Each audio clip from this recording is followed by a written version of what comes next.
Hey there, it's Mandee Montana. Are you taking great care of your skin?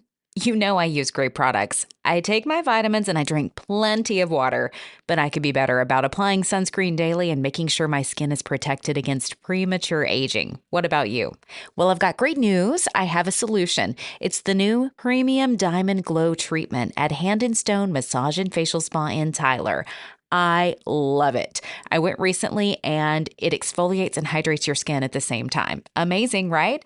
My skin feels so soft and silky after. You have to try it. If you've never had a facial before, they have different options at Hand & Stone, like hydrating and brightening. But if you're struggling with dark spots, hyperpigmentation, sun damage, sallow skin, enlarged pores, or maybe oily skin, this is the treatment for you. If you want your skin to glow and look and feel amazing, book the Diamond Glow. Schedule now by visiting Hand & Stone Massage and Facial Spa in the Cumberland Shopping Center in Tyler or online at handandstonetyler.com. Welcome to the Celebrating Women podcast, hosted by Mandee Montana. A podcast that celebrates women, their stories, their struggles, and ability to overcome. Conversations that celebrate their gifts, their talents, and courage. It's the Celebrating Women podcast.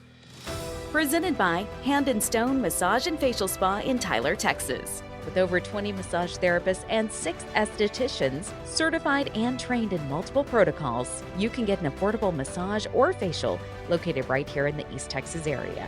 Book your appointment today. Stop by the spa in the Cumberland Shopping Center in Tyler or online at handandstonetyler.com. Welcome back to the Celebrating Women podcast. I'm Mandee Montana.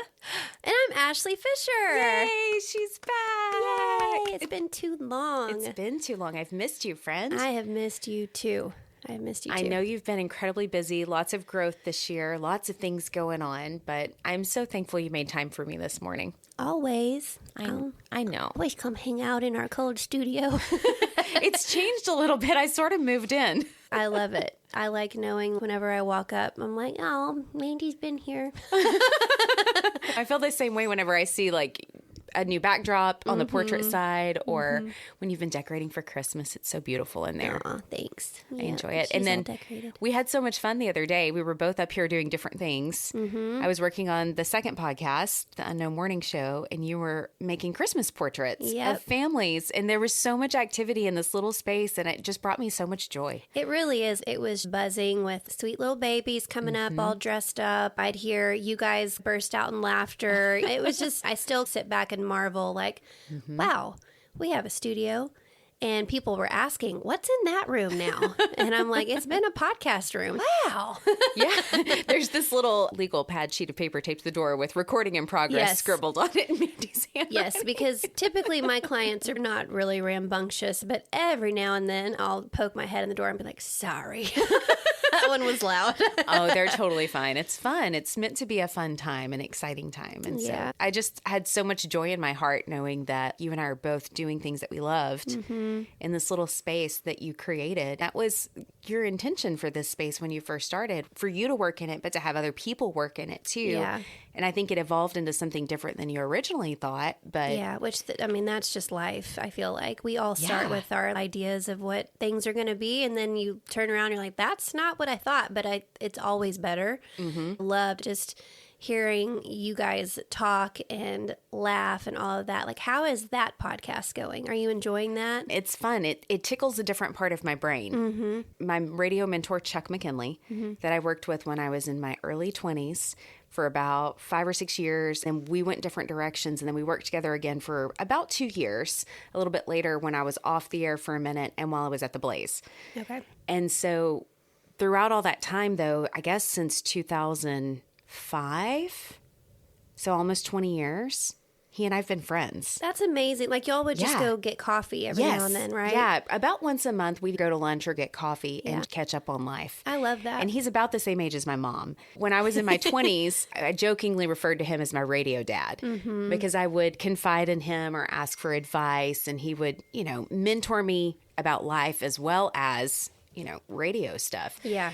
And we developed a really strong friendship. And probably 10 years ago, I was saying to him, maybe one day we should do a podcast. Yeah.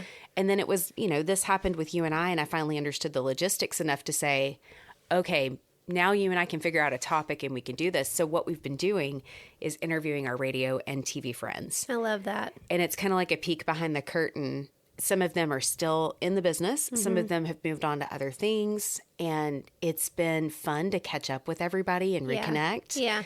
And kind of the long-term thought on that is one day I want to get everybody in a room together. Yeah. I don't know if it would be a live show or oh my gosh, or how something, fun. but wouldn't that be fun? Yes, that would be super fun. Yeah, it's been a joy. We're probably, gosh, by the time this releases, we'll be about 33 or 34 episodes in. Whoa, I didn't realize there'd been that many. Wow. Okay. Weekly on Fridays. This is weekly on Tuesdays. That one's weekly on Fridays. You're not busy at all. Nope. But Chuck edits that one for me. That's a huge gift that he enjoys it. He didn't know. When I tried to talk him into this, Ashley, for years, our job was to get information in and out quickly, like 7 seconds. Doing a long form conversation style show, he had just never done that before, and it really boggled his brain. The first few times he was just like, I don't even know what to do with this. What do I do with my hand? He's really adapted to it nicely, and it's been fun to watch him come around and be like, I think we're kind of good at this. Oh, I love that. I love that. I don't know if we're good at it, but we're having fun, and I think that translates into how people perceive it. So yep, it reminds me, I just saw this post that I sent to Sean last night. If you're any kind of entrepreneur, you're always trying to figure it out, and there's that as you go along, but there's that pit in your stomach that goes, I don't know what I'm doing. It's just kind of off-putting sometimes. But I saw this post yesterday, and it said Lamborghini started as a tractor company. Samsung started as a grocery store. I have not fact-checked any of this, so this is literally an Instagram post, but it gets to a good point. Okay. LG started as a facial cream. Nintendo started by making playing cards. IKEA started as a pen.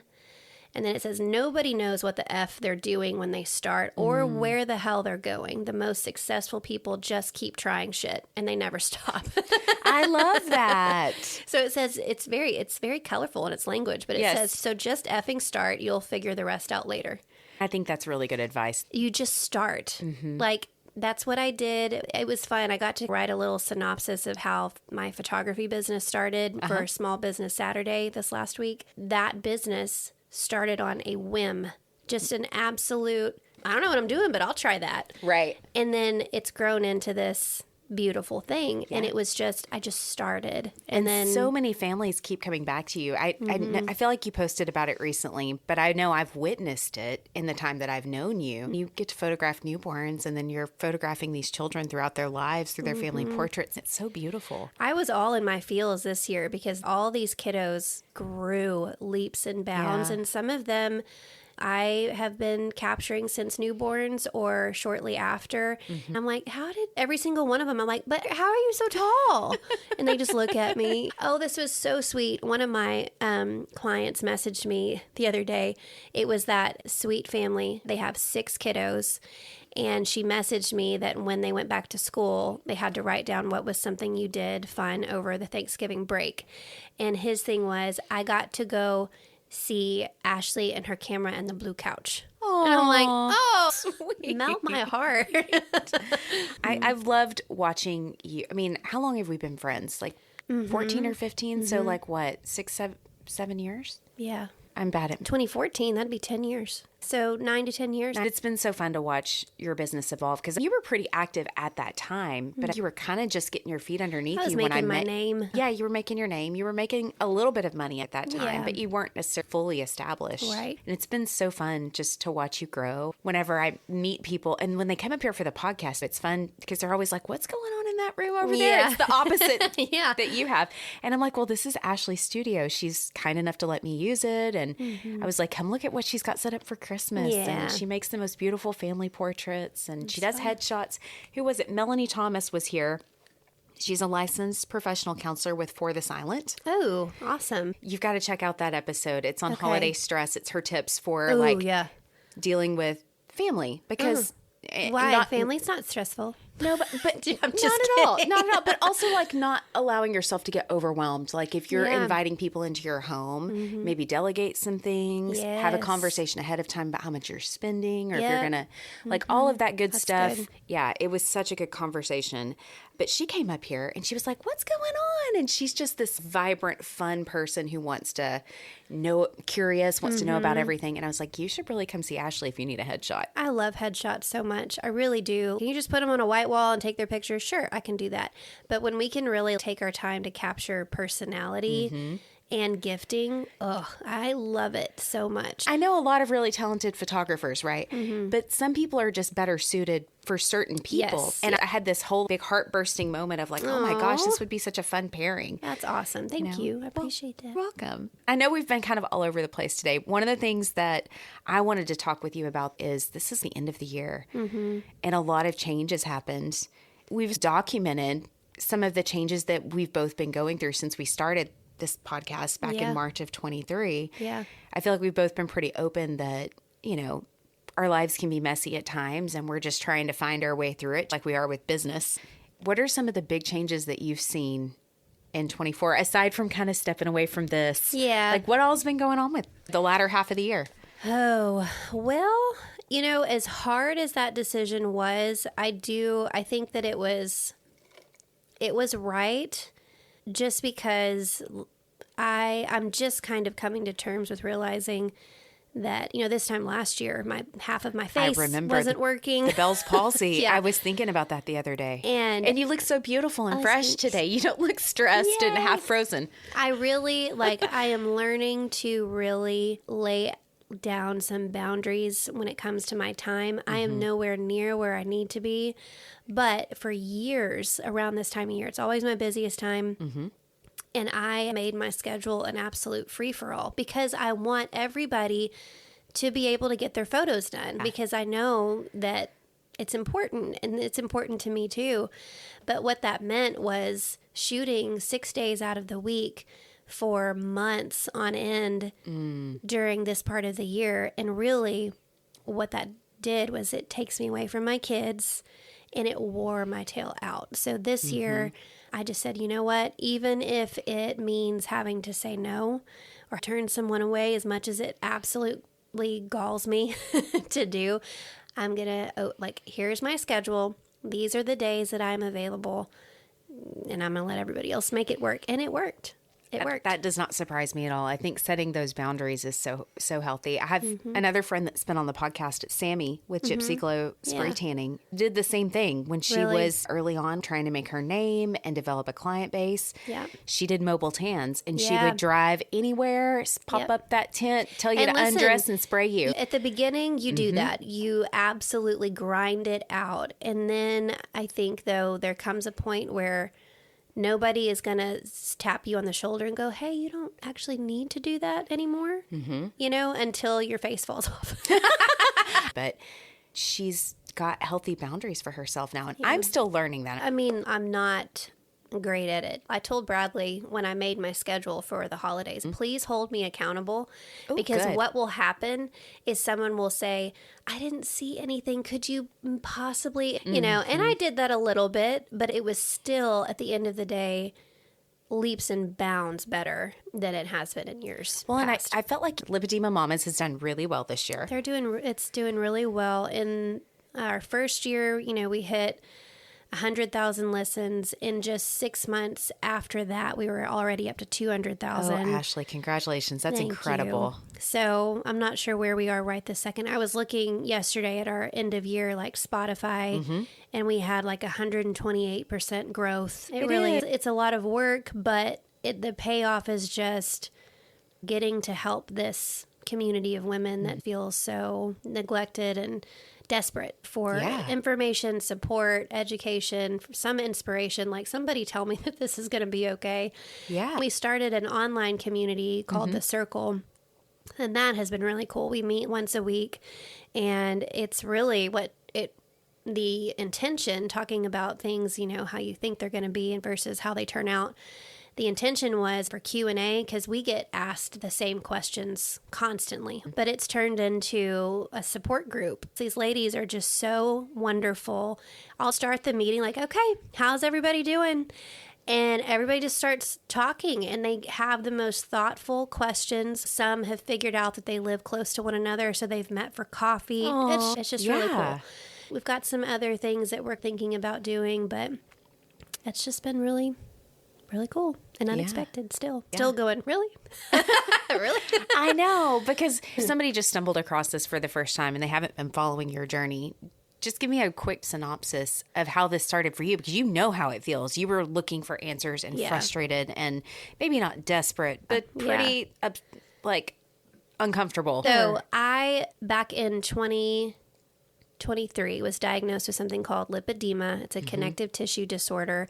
It presents by attacking the fat cells in your body. It is genetic and slowly progressive. I got it from my dad's mom, that side of the family. It causes your fat to be resistant to diet and exercise.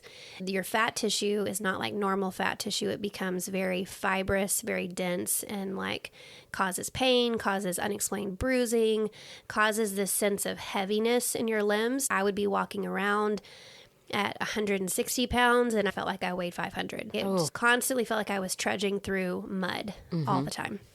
And I didn't know why. I just thought, well, it's just me. And I always had cankles, since a, early age. And apparently there was a reason. Bradley found this term called lipedema. For those going, is that lymphedema? No, it's not. It's something different.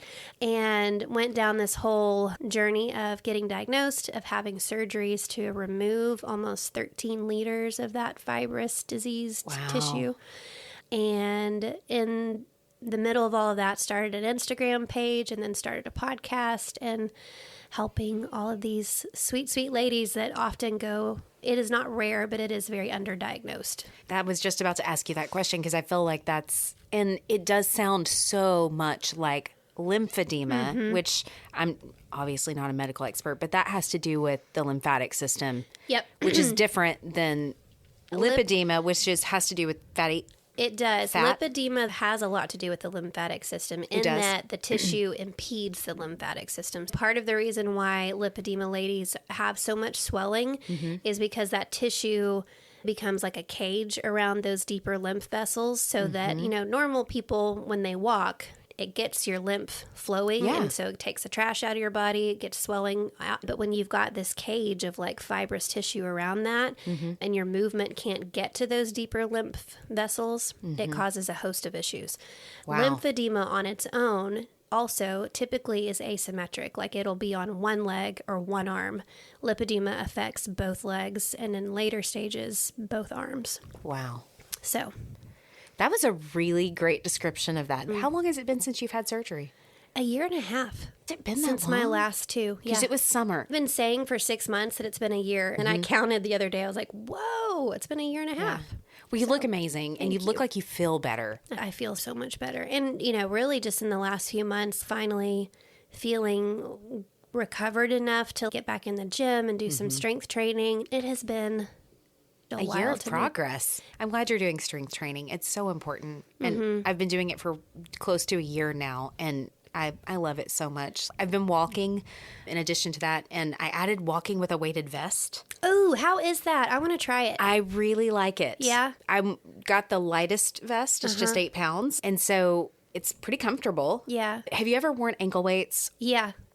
I don't like ankle weights. They move with you. It feels really heavy by your feet. But the weighted vest, it's almost like you're wearing a backpack. Okay. But it's more evenly distributed because some of the weight's on the front side of your shoulders too. So you kind of get comfortable in it. I mean, I've jogged in it some. Yeah. I've been doing some intervals of walking and jogging. What are the supposed benefits of it?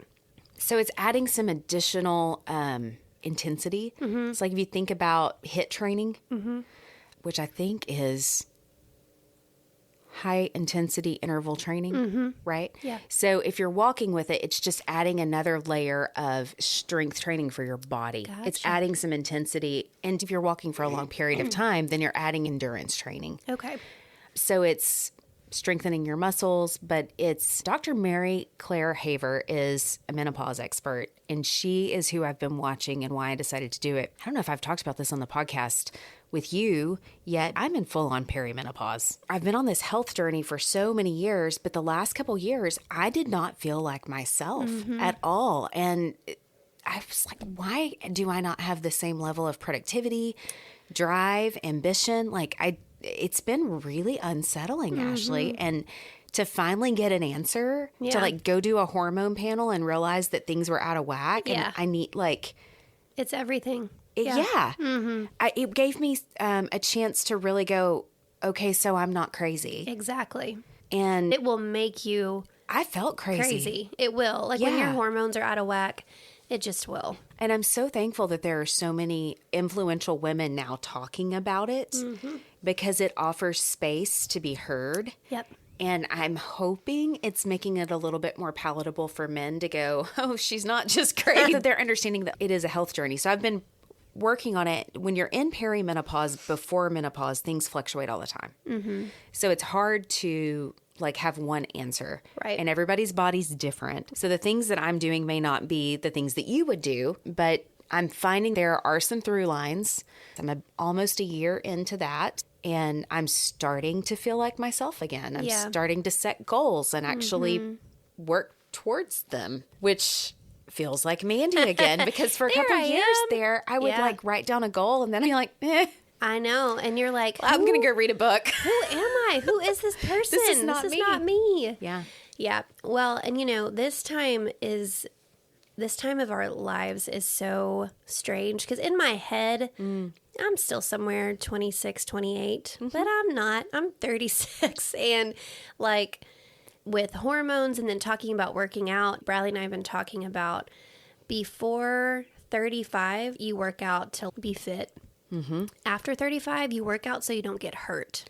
That's so true. And so this whole... can do the things you want to do. Exactly.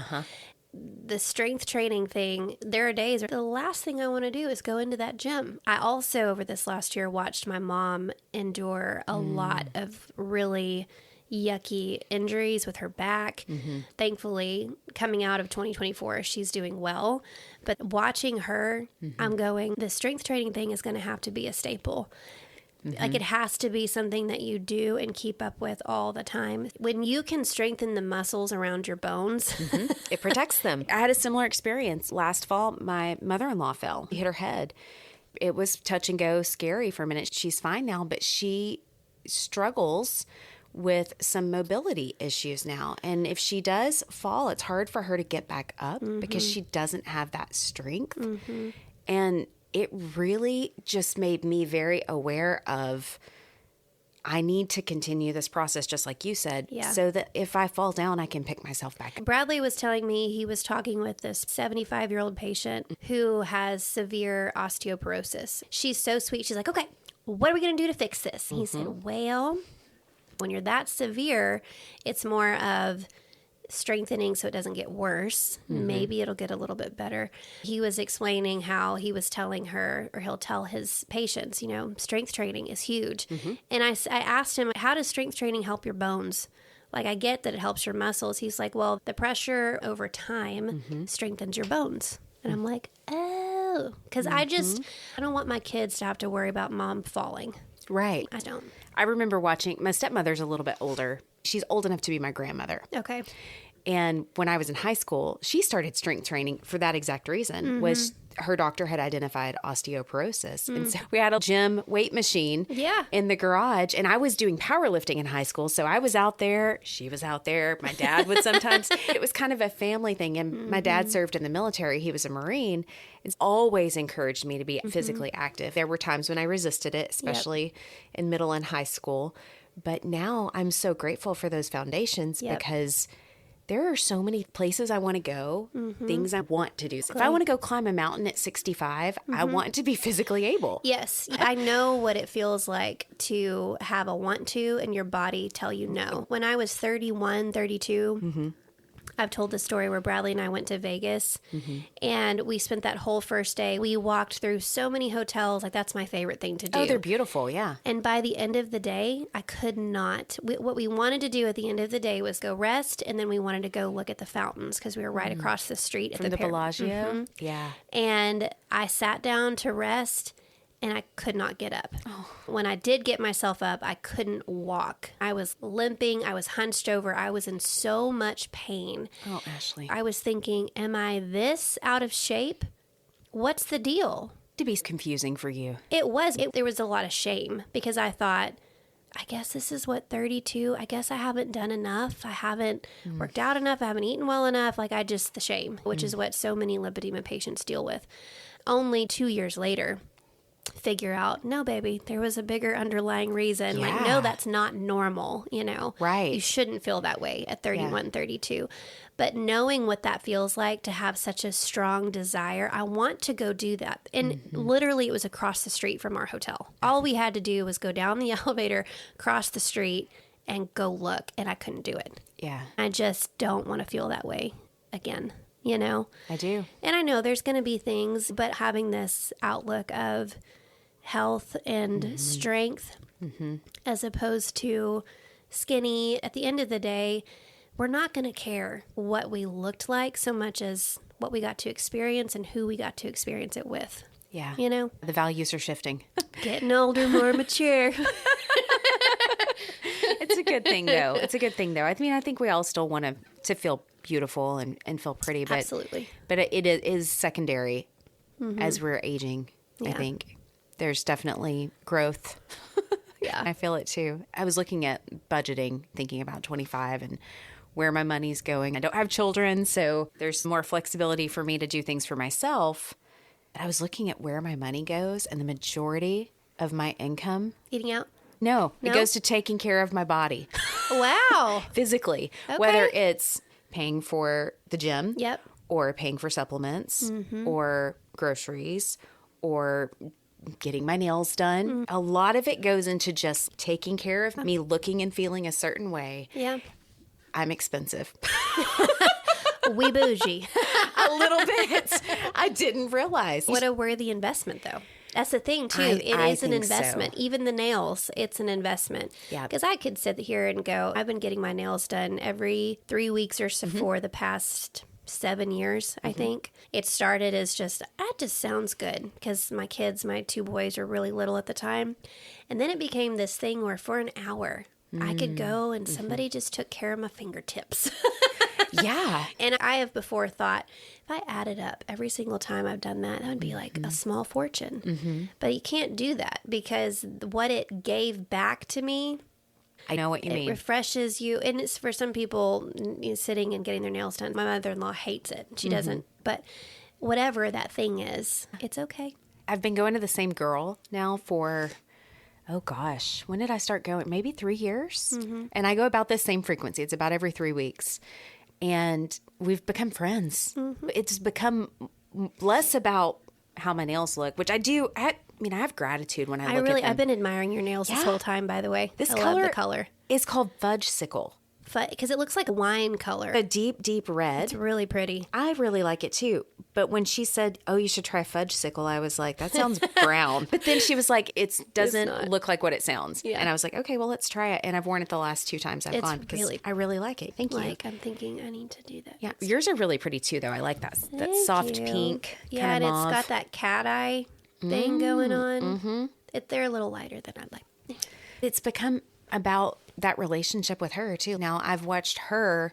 I know her story. I know what she's going through with her kids, her family, and her health journey. It's become about that relationship too. And I was telling another friend the other night, I was like, I don't want to stop going to her for a few reasons. I enjoy that time. I love the work she does on my nails.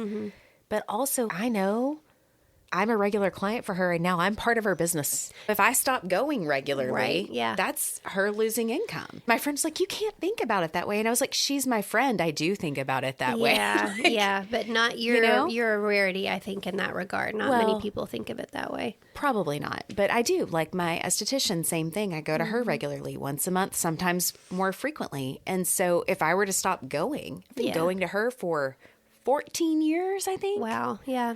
Like she kind of expects that little piece of the pie to be there, It's something you probably don't think about it unless you're an entrepreneur that has repeat clients. And I do. And so I think that is part of why I value it and I appreciate it, because I have clients that purchase from me every month, some of them for like 6 years. And I'm so grateful for that, One of my friends comes at least once a year for Christmas minis. We were talking before she left here Saturday.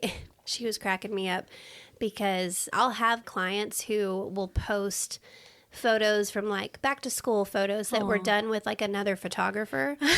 And not even thinking about it, I'll love it because I'm like, oh my gosh, they look so amazing. Yeah. And they will immediately message me you and apologize. I'm like, it's okay. This was not me like passive aggressively going, I see you. This was like, I genuinely loved those photos. Those looked amazing. And I love that photographer.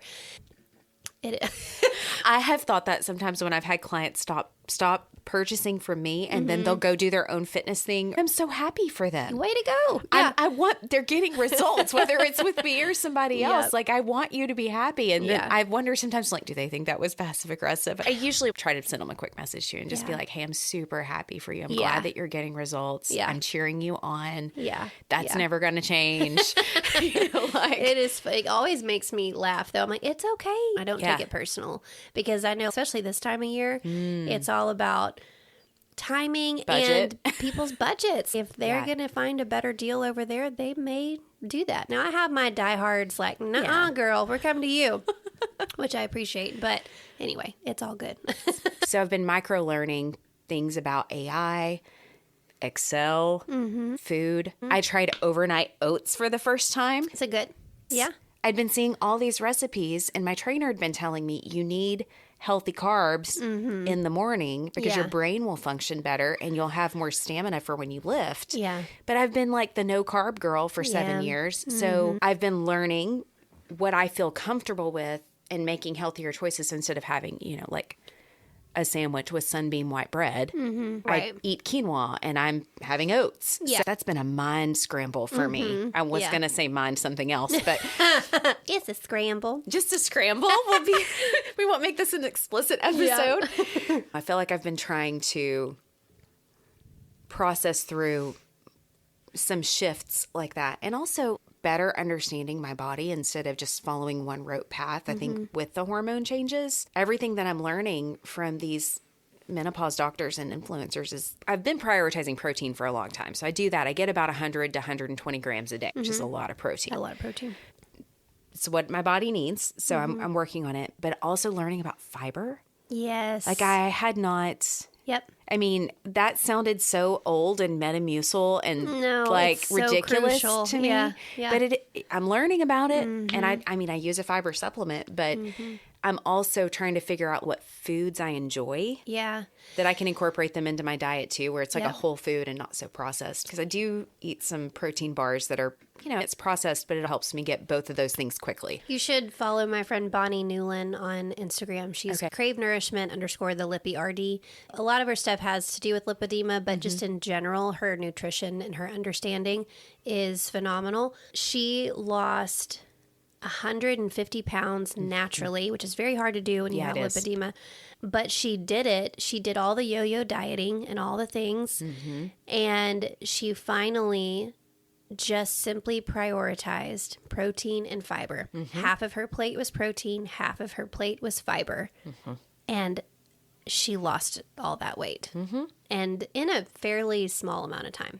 Yeah. And whenever I build my plates that way, it's fascinating because even if I'm still hungry, if I go back for seconds and I build my plate the same way, I'm still eating much less empty calories is a better way to put it. Yes. Yeah. I still eat them too. Yeah. I like ice cream. Yes. I eat cake. I ate all the things I wanted to at Thanksgiving. Yeah, and you should. I mean, I just don't believe in cutting out. I did not have 2 plates though. I was like, I'm full. The thing that I've been eating the most lately, and I don't know if you like these foods or not, but I've been eating rotisserie chicken because it's easy. I go get the kind that's already pulled at Walmart. Good. I just separate it out and portion it. That way I've got I can just grab my 4 ounces. Yep. And then I cook quinoa And I've been air frying sweet potatoes, like in little cubes. That's satisfying. It's amazing. It tastes so good, and Yep. it's so filling. Yeah. Aaron's watching me eat it at night, and he's like, "You're enjoying that?" I'm like, "It tastes so good." That combination would be good. Yeah. Yep. And it's like overflowing on my bowl. It doesn't matter. It's good stuff. Yeah. It's not like I'm eating an overflowing bowl of ice cream chocolate sundae. No, can't do that anymore. Could when I was a kid. Same. I want to look into like volume eating for that reason. My trainer and I've talked about it. He's like, whenever you're adjusting and trying to eat more protein and fiber, one of the things you can do is just not eat processed. Eat as much as you want of whole natural foods. Like eat a whole watermelon if you want to. He said, eat a lot of fruit, eat a lot of whatever that's natural, and then it'll be easier for you Yeah. to make adjustments. Like if one of the things that we talk about is cutting, meaning cutting calories, like cutting volume. If you're wanting to get cut with Right. muscles, Yeah. that's one of the things that you have to do is dial that in, and while you're doing all the other things. And I'm not looking to bodybuild, but that's what some people do. And so if you're looking to lose weight or lean out, you can do that for a short period of time. You don't need to do it more than 10 or 12 weeks and then eat whatever you want again. And he was like, that's how you get to beach body ready if that's what Right. you're Yeah. going for. But I haven't been doing that for the last year. I've barely been tracking anything in my Fitness Pal because he gave me that advice. Yeah. Whole foods and get your protein in. That's what I need to do. I need to just get back to that because my eating has been better since surgery. But there's still a whole lot of room for taking out just the processed stuff. Well, it's so easy to go through Chick-fil-A. I mean, I do it too. Yeah. And it, with kids, I mean, you know. Oh, yeah. But yeah. Yeah. Anyway. So 2025, thinking ahead to, I think it's okay to be in discovery mode sometimes. I was chasing goals so hard and so fixed on them for several years that even though the last 2 years has been uncomfortable and messy and I haven't felt like myself because I didn't have a ton of goals, I've also learned a lot of things about myself Yeah. and about this age that I'm in. I think that discovery has value too. Yeah. Accepting There- where you are is the good thing. It is because 24 gave me opportunities to speak, and I loved that. Those sort of things have always been deep in my heart to do. But now it's like, well, we did that, and nothing really has come up from it. So I don't ever want to be in the position where I need something to validate me. I don't want to be asked to be the speaker in order to feel okay about me, or need to win the award for photography in order to feel okay about what I do. Right. So I'm just kind of at this place where it's like, well, if that was a one-time thing, that was cool. And I did it. I did it well. There's still something in me, though, that just has this, like, I know there's got to be more because it's in me. Oh, I think you'll have more opportunity. I don't know. I think you'll be asked to speak again, Ashley. You're gifted at it. Well, we'll see. I think you will. We shall see. What do you feel called to speak about the most? That has changed drastically over the last few years. Used to 2.5 years ago, I would have told you I want to speak at, women's conferences, Christian women's conferences, and preach the word and all this kind of stuff. I do still have a heart for encouraging women. When we spoke at that conference for lipedema last April, I didn't have a stitch of nerves in me. It was just so natural to get up there, tell my story, and hopefully encourage and inspire somebody else. So if it's in that arena, great. Speaking interests me, even if it's just telling my story, and voice work. I'm excited to see what you do in 2025. I feel very confident that you will be asked to speak again. My instincts say you're probably going to be continuing to tell your story. Hopefully lipedema is going to have more of a spotlight on it because, like you said, it's very common, rarely diagnosed. You and Sean are doing such great work to bring about awareness, and I know there's other people that are doing it too. As that continues to grow, I feel confident that at some point it's going to be like Ashley Fisher, the trailblazer of lipedema, on stage talking about, 10 years from now, Oh, man. how it all got started. And Yeah. But what about you? I don't know. I think 2025 is going to be a year of stability for me. Yeah. I need to sort of reground. I've been exploring, discovering, trying things. I think there's also something to be said for reestablishing security so that you can do more of that again. Mm-hmm.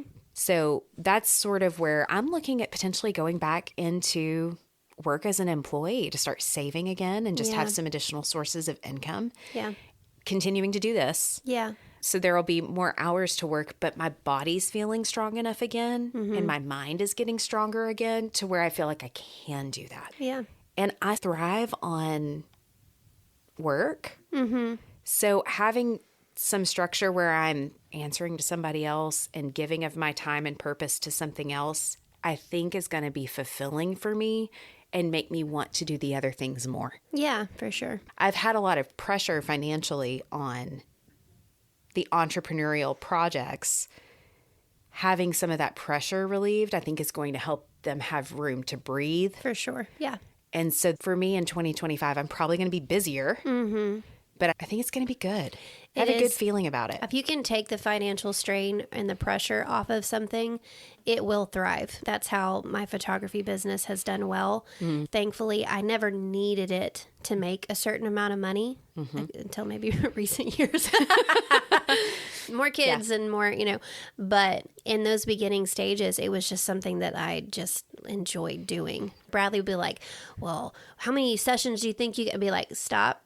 If I put that pressure on myself, I'm going to kill it. Just leave me alone. It will come. And they always did. The jobs always came. And I'm actually looking forward to answering to someone and finding a rhythm in that way. I've always, when it's someone that I like, someone that I respect, and something that I enjoy, Yeah. I have thrived in that role. Yeah. You got to lean into your intuition. How are we going to wrap this up? I don't know. I just love you. This is fun. I hope we can do this again soon. Maybe not wait 8 months this time. How about I don't know. A couple? Yeah? Yeah. Okay. Yeah. Every other month. I like that plan. I do too. Okay. Yay. Yay. The Celebrating Women podcast wants to hear from you. Email us a voice message to celebratingwomenpodcast@gmail.com. We would love to hear your story or the story of an incredible woman you know. Become part of the conversation on social media. Facebook.com/Celebrating Women Podcast. On Instagram, search Celebrating Women Podcast. The Celebrating Women Podcast has been presented by Hand and Stone Massage and Facial Spa in Tyler, Texas. Book your appointment today. Stop by the spa in Cumberland Shopping Center or online at handandstonetyler.com. Support the show for as little as $3 per month at celebratingwomenpodcast.buzzsprout.com or visit our show notes.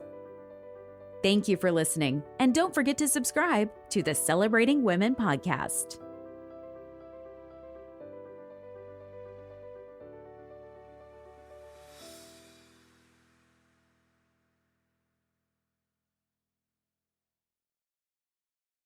Hey guys, it's Mandee. Have you been struggling to lose those extra pounds? Oh, I know. I have totally been there. An extra, 15 to 20 pounds can totally creep up on you in perimenopause. Or at least it has with me. And I think I found it early. I hope it's not happening to you. But if it is, I've got the solution.